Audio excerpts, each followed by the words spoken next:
While you are all using your smartphone to scan the QR code and get access to our WOOC lab, which is the new Menti, as I've understood, I'm going to introduce the panel members to you. And well, the first in the row here is Professor Jeroen de Ridder. For those of you who don't know him, he's a professor of philosophy at the Faculty of Humanities at the Vrije Universiteit Amsterdam. And he is also a co-chair of the VU Center for Research Integrity and Open Science, the RIOS, which we recently established, and he is that together with me. And he specializes in political and social epistemology and philosophy of science.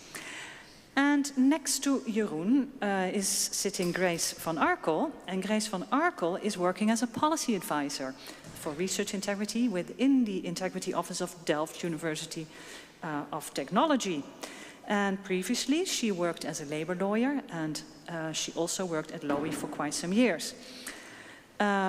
She's then next to Grace is sitting Anna Barbosa Mendes, and she is a PhD researcher at the Erasmus School of Philosophy, and her work focuses on methodological and ethical issues in participatory research, particularly citizen science.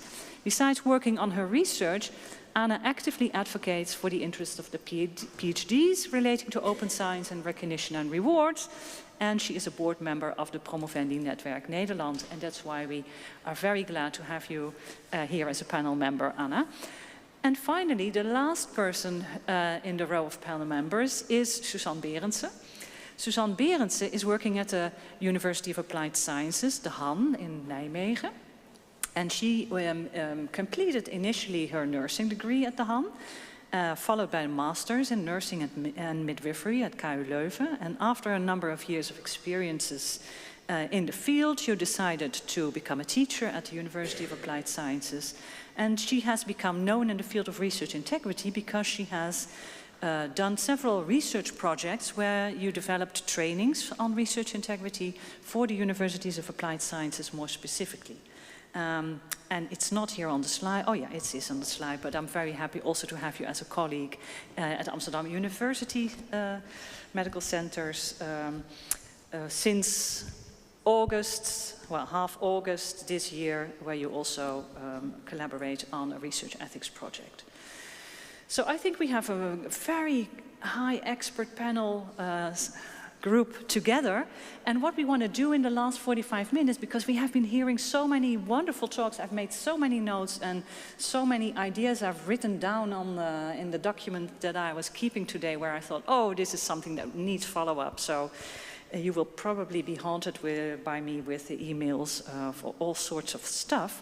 But if we are going to use this panel as a kind of a wrap-up, where our title of the session is Improving Research Culture and Higher Education Institutions, what needs to be considered? Well, this is quite a broad and very ambitious challenge actually for this panel.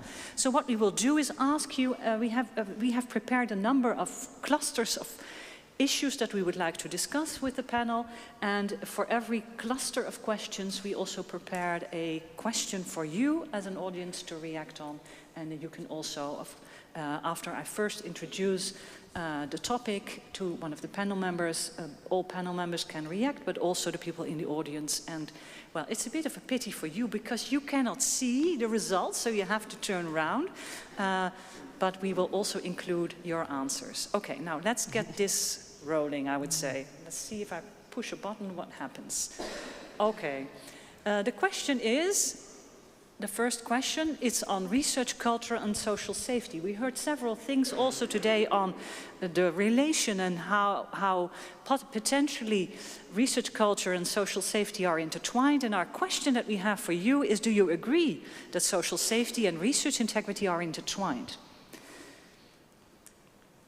Or could they or should these be separated? And while you are voting, I'm asking Grace, actually, as the first person to say something on social safety, because, well, we earlier heard a case from Bob in Leiden University Medical Center, but in Delft University you also had a very interesting case that led to a lot of new policies and also on social safety. And I know that very recently there was a launch of a new website on social safety at Delft. Can you say a little more about that and what happened at Delft University and how, well, social safety and research integrity seem to be intertwined? Yes, I can. Actually, with the question of whether research integrity cannot be separated, or social safety cannot be separated from research integrity, I think that comes forward also from Chapter 4 of the Netherlands Code for Research Integrity, in which all institutions have a duty of care to establish a safe, open and inclusive culture to foster research integrity. At TU Delft, we believe that social culture, actually, a safe social culture, is needed to foster integrity as a whole. That's why on October 1, we opened a website on social safety and integrity. And regarding this duty of care, of course, that was already known for TU Delft. But when you look at this code, it is actually the question who monitors that you comply with this duty of care to establish a safe culture. And in practice, it should maybe be the supervisory board, but in practice, it does not always work that way. TU Delft is, I think, the only university in the Netherlands who is monitored now, and that is as from 16 February by the Inspectorate of Education, and also the Minister of Education is involved. After it concluded, the Inspectorate, that TU Delft was, let's say, guilty of mismanagement on social safety. That was not a wake-up call, it was like an alarm, and also that it was difficult to act on it, but we had to act on it before 15th of May. So we hired an external office to guide us to make a plan, an action plan. That became a plan for change. And that plan for change was handed over on 15 May. And we thought we did a good job, or at least we tried to. And that was not really the case, because on July 1, the Inspectorate informed us that the actions were not concrete enough. It was positive, though, on the engagement, so that the total TU community was engaged in thinking about actions which had to be undertaken. But it also thought it has doubts on the reflection by the executive board and the supervisory board, whether it reflected enough on the situation. So we were informed that we had to come with a firm action plan before, well, 1 February, but also in the meantime with quarterly reports for updates on these concrete actions. And on October 1, we handed over our first quarterly report in which concrete actions were mentioned. And what we hear now is that the Inspectorate is satisfied with it already, and actually now sees TU Delft almost as a front runner. For example, by establishing the reporting point, dus een centraal meldpunt, central reporting. And well, there are a lot of actions I can mention, but this quarterly report is published. So when you look at the TU Delft site on social safety and integrity, you will find this quarterly report, and also all its actions, and I will say something more about it later, which actions. I think one important action, I must say already, is that regarding this reflection that was required by a supervisory board and the executive board, there were external experts hired to do these reflection sessions with all members of the board, because it's important, I think, as Tamara and Heaven said, that it's important to know that the reflection is also made on the top by the supervisory board and by the executive board. So thank you for this introduction, Grace, of what is happening at TU Delft. I also wrote down what Bob Siegering actually was saying when the shit hits the fan. And that actually kind of happened, I think, when you talked about the alarm bells that went off. So maybe you can hand the mic over to Anna for a bit, because I think that I'm very curious also from, we talked about toxic environments for PhDs earlier today. So if we talk about social safety and research culture, what would you say about it? And also, well, it seems that in Delft, really external pressure was putting things now potentially better into place. We have to see it, of course, but what would your reaction be on the topic of research culture and social safety? Yeah, I think for PhD specifically, it's very important that we work in a socially safe environment, of course, because we are there in a learning trajectory, and it's important that we feel safe to make mistakes, and we feel supported in addressing those mistakes, and we feel respected and supported in our learning process. So the fact that we are very dependent also on our supervisory team makes us particularly vulnerable for social safety issues. So in my view, it's very important that a support network is available for PhDs, and that it's available for all types of PhDs. So sometimes it is the case that some structures are not available for external PhDs or scholarship PhDs, for example. And I think it's important that indeed those types of PhDs that are even more vulnerable, so international and scholarship PhDs, are also able to use all types of support structures in the university to address issues of social safety. Thank you, thank you. Maybe we can also shed a bit of a light on the perspective of the Universities of Applied Sciences on social safety and research integrity. Maybe I can also share what has popped up behind you, that most of the people agree, actually, or even totally agree with this, and maybe this is not even a surprise. But how would you react on, and there are 4 people who would actually say, no, I disagree. So what is the University of Applied Sciences perspective on this, Suzanne? What do you experience? What do you see? Yeah, what I see is I give also team training to research teams or research ethic committees, and then it's about research culture. And we start with a mind map with research culture in the center, and then the participants can associate. And one of the first words those participants write down are often related to social safety, that they want an open environment, that they it should be a place where they can give feedback to each other. So I really can I see it's the same which you see here on the screen. And more specific, within the Han University of Applied Sciences, we have confidential counselors, one for research integrity, but also for social safety. But I think what can be better is that I'm not sure if everybody knew that they are there, that we have them. And I think it would be good if they refer to each other, that they know that they both exist. Yeah.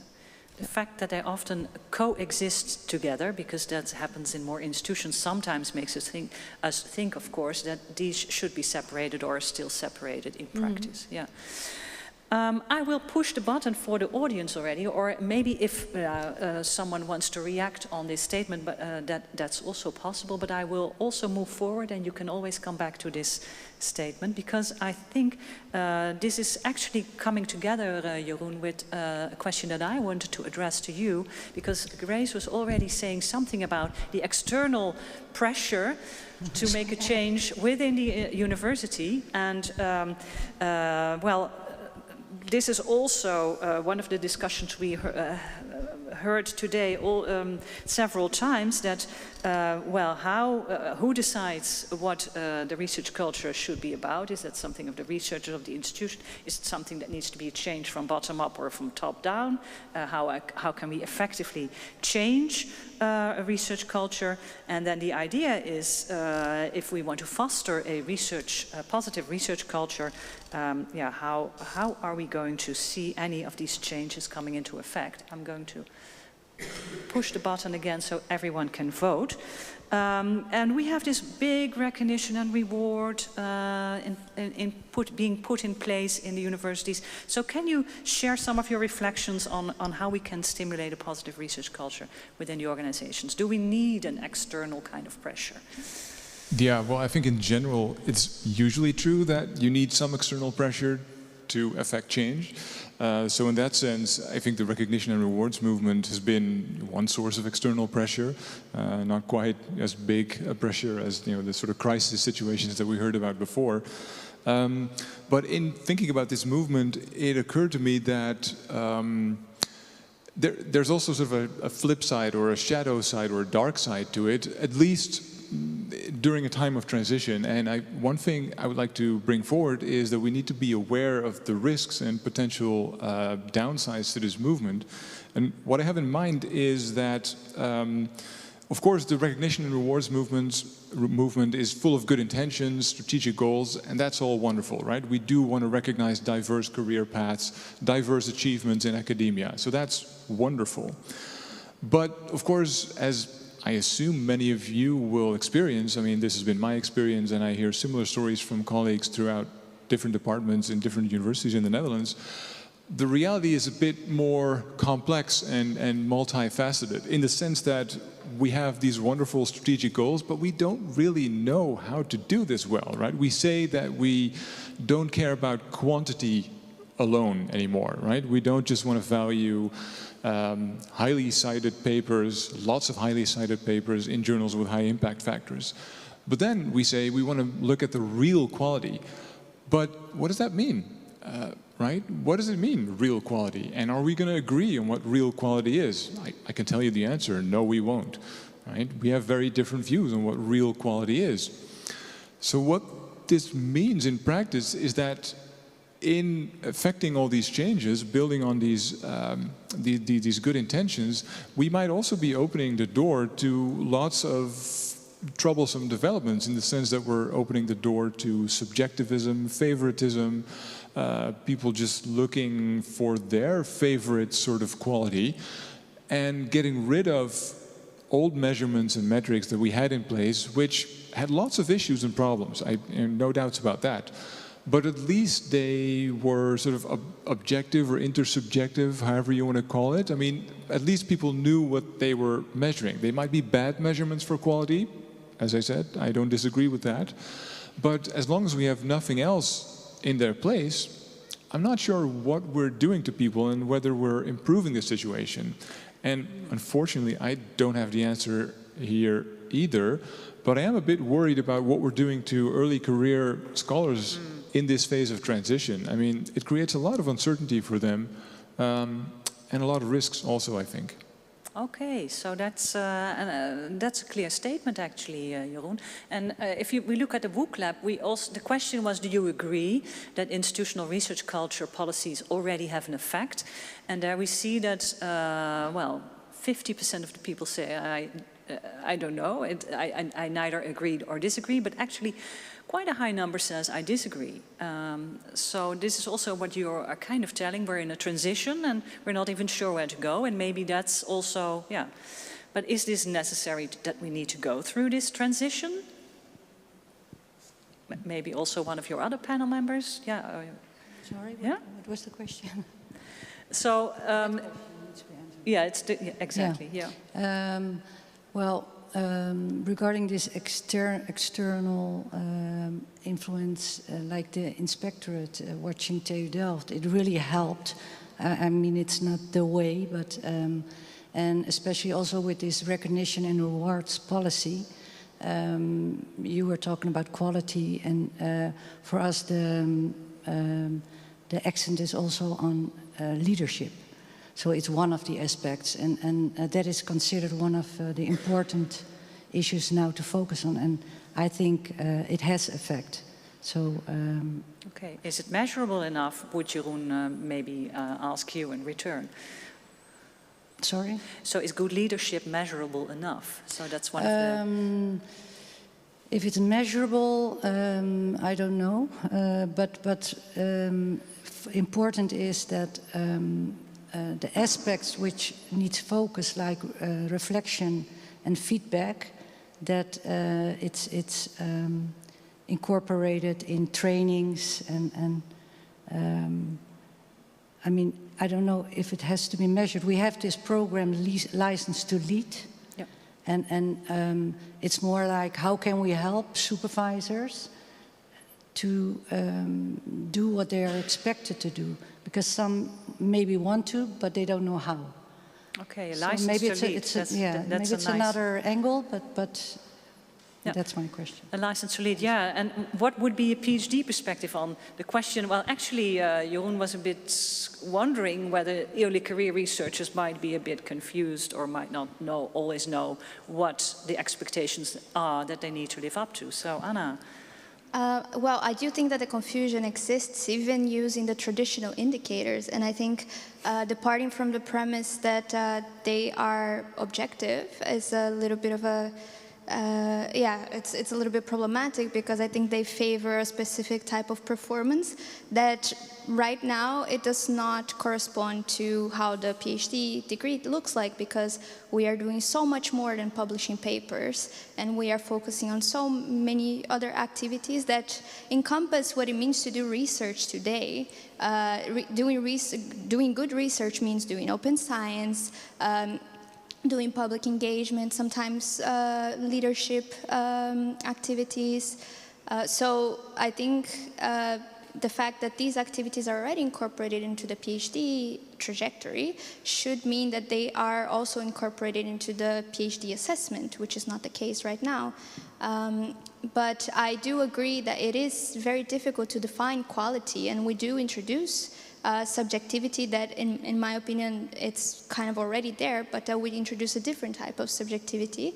And I don't think we have the answer right now to define what it means to have quality output that is not a paper. But I do think that we need to think about the possibility of considering research software or, I don't know, policy reports, for example, or other types of output as alternatives to the paper-based thesis, for example. Thank you, thank you. And Suzanne, I also have a specific question for you for the Universities of Applied Sciences. It appears sometimes that it's the other way around. So research culture is more recently being built in most of the Universities of Applied Sciences, and educational priorities were always the primary focus, you could say. And how would you react on these developments on recognition and reward and stimulating a positive research culture? How is that being discussed within the Universities of Applied Sciences, and also particularly your own experiences in the Han? Yes, I think on this topic there is a difference between universities and University of Applied Sciences, because I think there's a less of publication pressure within our universities. So this is not a topic that has a lot of priority at the moment. Also during my trainings, we don't discuss this topic that much, because we talk more about conflicts of interest or independency. That are topics that are relevant at this moment now. Yeah. So yeah, thank you. Anyone from the audience who wants to react on this? Then we move on for now with the next question, actually. I want to keep you a bit active. Because several times today, at least in the breaks, we had several discussions on research integrity and research culture and the potential threats that we are facing in the institutes of higher education, with also the cuts that are being made. So a more provocative question, and this relates also to the external influences. So in the context of higher education, how influential could this potentially be in our fostering a positive research culture? Will it all become more under threat, this whole striving for a positive research culture, if huge cuts are going to be made in the field of higher education? Will the pressure again be very strongly maybe in the universities of applied sciences, the research projects that people are able to conduct might diminish? Is that something that we must fear in this respect or not? It's not very, so it's kind of predictable what the answer so far is, that many people totally agree that fostering a positive research culture will be under threat. So who of the panel members who would like to go first? Maybe you, because you're already having the mic, Suzanne. I can start. I totally agree as well. I think it will have an impact on multiple levels. Maybe the first one on a policy level. The HAN has amount of money to pay the REC members, to pay the confidential counselors, but also me. I work once a week as a policy officer, and one of my tasks are to give workshops to create more awareness about research integrity and stimulate people to follow a training. But maybe my task will eliminate it, disappear after those cuts. And another thing, there are a lot of plans to improve a positive research culture, but also like practical things. For example, we want to have a data storage, a place for students to storage their data. That costs money to implement. And another thing I noticed is that the budget cuts have also a lot of priority, more than research integrity. And I also got a feeling that the budget costs determine the agendas of the people, of the researchers. And actually you could say now research integrity is more important because, for example, there are already research teams and researchers, but there will be less money, less grants, so there will be more competition, I think. So I think research integrity and positive research culture can be under pressure. And the solution can be that the researchers are going to collaborate more and more with external companies, that they pay the research. Maybe that's a good thing, but maybe also the topics already mentioned, conflicts of interest and independency, will be under more pressure. And I'm wondering, or asking myself, are the researchers at University of Applied Sciences already prepared to take those, to deal with that pressure? Yeah. So maybe Jeroen, maybe you would like to share some reflections on it, working at a free university where there's already, for a year, people are facing cuts. So could you share some of your reflections on this? Yeah, I mean, I don't know specifically about the Vrije Universiteit, but I think, in general, if I were a university administrator and I had to think about where to make cuts, this is sort of low-hanging fruit, right? You can just figure, look to programs and that look like they might be a nice add-on, a nice extra, and then cut those. And I worry that people might perceive programs that stimulate research integrity and open science, might perceive those as being, nice add-ons which aren't necessary to the core business. I think they would be mistaken, but it's the sort of mistake that university administrators might easily make. Yeah, and if you hand the mic to Grace, so thank you very much, Jeroen. I fear that I agree with you, while I'm always an optimistic person. So Grace, now having put in place this new policy and this the huge transition that TU Delft wants to make, the cuts are facing this university probably as well. So maybe this is all in vain. This is again a positive thing about this external pressure. The inspectorate also wanted to have more clarity on not only the actions which would be undertaken by TU Delft, but also if they would have a budget already for it, to make sure that it is fostered its social safety. Oh, so it's safeguarded at TU Delft? Yes. Oh, okay. And in this quarterly report, it's also published, there is mentioned this strategic budget for 1,300,000. So we had to really give a number, and also this integrity office is expanded already. But of course, all the actions, like we also wanted to initiate moral deliberation sessions. Maybe that has to become less, but nevertheless there will be. So maybe some things will be less, the same as Mind Lab sessions. We will have 12 in November and 25 in January, February planned.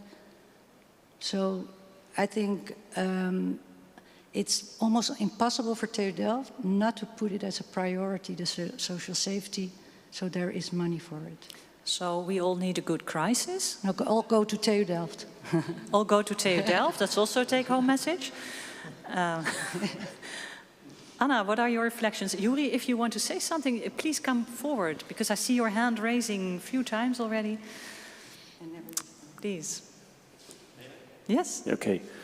No, so I tend to disagree with you, Jeroen. I think a positive research culture is not something that costs a lot of money. If you build a community, the community consists of the researchers that are already employed, like you or like us. And they are already there. They have the fixed contracts. Building this community is low-hanging fruit, and it doesn't cost that much. So I don't think that this will be that much under threat. I fear for the plans, mostly for the diversity of disciplines there are a lot of disciplines that will disappear because they don't have enough students, or that they are not, they have financial problems. But definitely, it's so relatively cheap to implement all types of measures that are just not expensive. I would say we should continue with that. Building this community, having these initiatives, having the infrastructure that is also not too expensive because it's already there, a research infrastructure. I'm also on the positive side here, Mariette. I allow Jeroen to react on this, but then Anna, then I'll return to Anna. Okay, Krishma wants to add to this. I would like to disagree, actually, because while I can see Yuri's point, I think there's one thing, if we're talking about initiatives that are aimed at fostering research culture, but I don't know to what extent, like what the reach of these initiatives is anyway. And if you look at the work floor, there's so much uncertainty going on right now. There's so many, especially more early career researchers, that have no idea what their future holds. And there's no way that the budget cuts will not harm research culture in that way for a few years to come, probably. Yeah, thank you, Krishma, very much. And I think, Anna, then you are probably the best person to be given priority now, because early career researchers, next to disciplines that attract few students, might be very much a danger. The fixed contracts set aside, Yuri. So, Anna, please. Well, I think that's one of the points that I wanted to make, that I do think that research culture is much about people, but in the end, we are paid labor.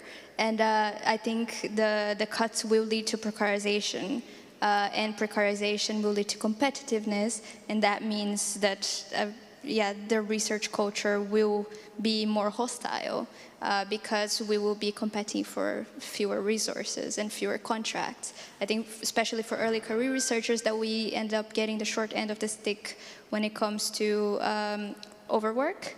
I think that's going to be a huge problem if we want to keep more or less like the same productivity or the same teaching load or teaching rhythm with the same number of students. The PhDs and the tutors are going to end up carrying most of the work, I think. Yeah, I think I tend to agree with you as well. So Irene, please.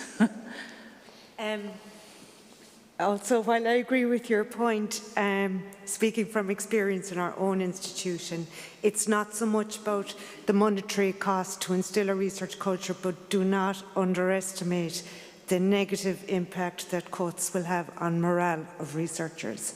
And that's what has happened. And it's not just researchers, it's across the entire research support and so on. So that's something to consider, the impact of that. And you probably have seen this also in Ireland previously, that you're warning us. Yes. So thank you. Yeah. For the sake of time, I have one final question for the audience to keep you awake before the drinks. And our last question is about supervision. And it might be no surprise. I previously asked this also in the discussion with Tamarinde about supervisor training, a license to, what was it? A license to lead. I really like that slogan, I would say. So do we agree in the audience that supervisor training needs to be mandated from tomorrow onwards? And Anna, I want your reaction first, because you are one of the persons who is actually involved in a supervisory relation as a PhD candidate. I do think training is a very good first step, but I think we need to also take a little bit of a systemic approach to the supervision relationship. I think we saw a very good example in the LUMC of reducing dependence of the PhD to the main supervisor by having periodic evaluations with a separate committee that evaluates the process. And I think that's a very good step too. In my view, the PhD candidate needs to have a good support network that also consists of peers and the academic community in general, to be able to have that healthy relationship with their supervisor. And I do think that part of the responsibility to introducing the PhD to that academic community lies on part of the department, the institution, but also in the supervisor. And I think, a last thing that it's important for us to consider is that a lot of scientific production happens because of our work, and the career progression of our supervisors often relies on our productivity. So I think trying to decouple as much as possible our success from their career progression,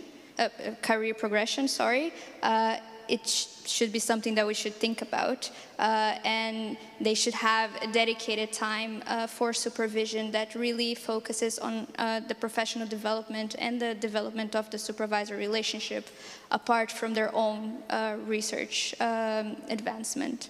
Okay, and today someone suggested to simply cut the number of PhDs at university medical centers in half. Would that be a good idea in your perspective? Because I think there are a lot of PhDs going around, especially at Amsterdam UMC. We have double the number of regular UMC.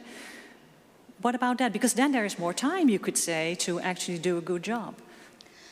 I think it depends on what we want to achieve by having PhDs. Of course, I think everybody that, and PNN also believes that everybody that wants to do a PhD should be able to, and do that with an employment contract with the proper support and facilities. But at the same time, we do recognize that sometimes PhDs are used for doing postdoc work, for example, and no priority to their training is given. So I do believe that if positions for PhDs are created, they need to be created in a manner that prioritizes also the PhD training and not only the tasks that they're supposed to fulfill in the institution. Thank you, thank you. And Grace, can I ask you, this license to lead, if we are going to embed this, is this going to be mandated now? And how does that fit into the pyramid, which, by the way, did say first step was make it required. But what's your view on that? The license to lead is actually a program, or at least it's initiated as a program during the whole phase when somebody is supervisor, and that he or she is being supported through trainings, especially on reflection and on feedback. Through the whole phase is the whole 4-year period? Yeah, and what they're doing now is, of course, because we are, you know, everything is just being initiated. Actually, of course, it should have been a long while ago, but under the supervision, under the mandate of. But I think we had a discussion on academic position criteria, which were discussed. So on the qualities of, and I think it's coming forward from the rewards and recognition, quality requirements for assistant, associate, and full professors. But actually what we're also trying to distill is also specifically for supervisors, for PhD candidates, because all these 3 can be a supervisor. So, but it's not yet mandatory because everything is a pilot. First, they want to have everybody aboard. Yeah. But I think the most important is that the executive board is actually the one now who takes the lead and makes it relevant. Hey. Thank you. we have one question from Jeroen. Or a comment. May that also be allowed to make a comment? So I was just discussing this with Tamarinde, and I think mandatory only the supervisor's training is not enough. I think we should go to a mandatory couples training, so that the PhD candidate and the supervisor go together to this training. Team training, I would say. It's no longer a couple. Yeah. Then well, I think if you have a problem in your relationship with your spouse, you can decide to divorce. You could. Yeah, you could. Or you can decide to go on counseling. And I think, why don't we look more to that perspective? And then it's indeed a team, because in most instances we have mandatory at least 2 supervisors on board in the PhD trajectories of the Amsterdam UMC. But I think make that mandatory instead of the supervisor or the PhD student. Let them come together. What do you think? Well, Mariette. But I'm also very happy to hear from a PhD candidate's perspective, and also from a policy perspective. But maybe the PhD perspective first, and then some final responses from all the other panel members, and then we're going to close. Yeah, I do think that collaborative approach is very interesting, and it can work for a lot of issues, but we should also recognize that there is a huge power imbalance in the relationship, and some issues cannot be resolved through mediation, and there should be a support network that doesn't require necessarily confrontation, because in very serious harassment cases, for example, we cannot have to resort to that kind of that mediatory meeting. But I do feel like it would be great to start with an honest conversation about expectations and really try to map out how people want to collaborate together, and that would probably solve like a huge number of misunderstandings in the supervisory relationship. So Anna, I applaud for that. As a supervisor, you regularly fill in all these forms where it says we have discussed what expectations we have and we didn't, and that's terrible. Yeah. So just one shortened comment from Suzanne and Grace and Jeroen, and then we wrap up this session because it's already 5 minutes past time and everyone is in need of a drink. A few sentences. I think one sentence. One sentence. Try a long one. At the University of Applied Sciences, we are in the phase of frequently we're discussing should we make a basic course mandatory. But then we are discussing, do we have the infrastructure? So when you make it mandatory, you need an infrastructure and a lot of trainers. So, okay, thank you. Very practical comment from the University of Applied Sciences, I would say. One sentence. One sentence. I think, Yuri, what you said was interesting. But we have this annual report of confidential advisors, and then of the 40 reports made by the confidential advisor on research integrity, half of them were having an overlap with social integrity, and especially what was mentioned was abuse of power. Yeah. And that's why I think that for now the focus should be on the supervisor. First made him reflect, and then maybe through moral deliberations they can come together. Thank you very much, Grace, and I'm looking forward to hear more about this license to lead in a year. Jeroen.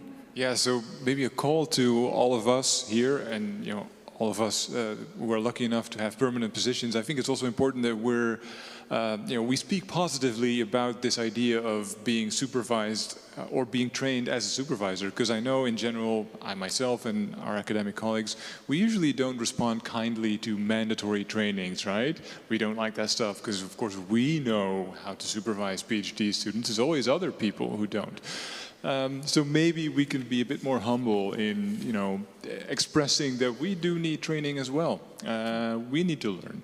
So let's all be ambassadors for that idea. Okay, thank you. I want a warm applause for the panel members. And